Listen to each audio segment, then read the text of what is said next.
This is one of the more controversial topics in pediatrics today.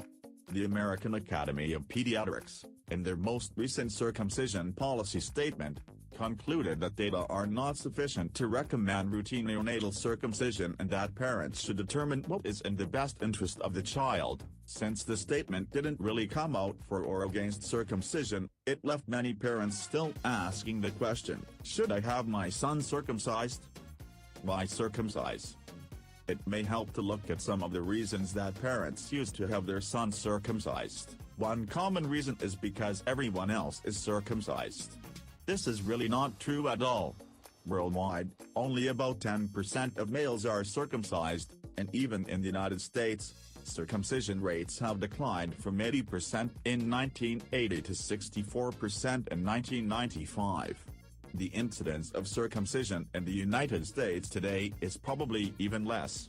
Many online polls show an incidence of about 50%. Current data shows that the incidence of circumcision also depends on where you live in the U.S., with a high of 81% in the Midwest to a low of 36% in the West. Parents sometimes want their son circumcised because they think that the uncircumcised penis is too hard to take care of and keep clean.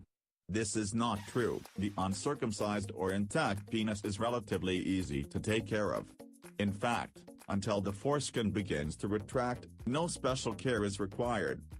Once the foreskin does retract, you, or your child once he is old enough, can just gently retract the foreskin, clean the head of the penis with soap and water, rinse, and then pull the foreskin back over the head of the penis. Another reason is that there are medical benefits for being circumcised, including a lower risk of urinary tract infections, penile cancer and sexually transmitted diseases. Most studies do show that uncircumcised male infants have about a 10-fold increase in UTIs, but the overall risk of an uncircumcised male infant getting a UTI is relatively low, only about 1%. Penile cancer is also more common in uncircumcised men, but this type of cancer is very rare anyway. And there is also a small correlation between the uncircumcised male and risk for STDs. In fact, the app states that these preventive health benefits of elective circumcision of male newborns outweigh the risks of the procedure. But, while these medical conditions seem to support circumcision, the American Academy of Pediatrics has also stated in the past that almost all uncircumcised boys can be taught proper hygiene that can lower their chances of getting infections, cancer of the penis, and sexually transmitted diseases.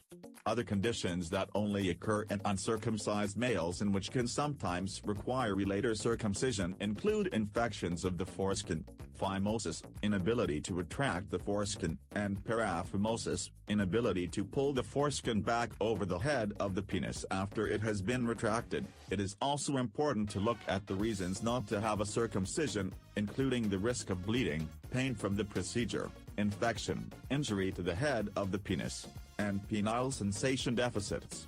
Children who are circumcised are also at increased risk of metitis, or inflammation of the urethral opening. Making a circumcision decision. In the end, one of the major reasons that many parents want to circumcise their child is because they want their son to look like their father, who is circumcised. Does it matter if a father is circumcised, but his children aren't? This is one area where some research is needed.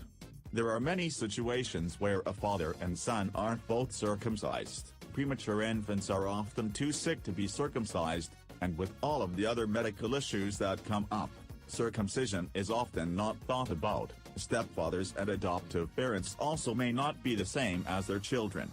Does it make a difference to these children?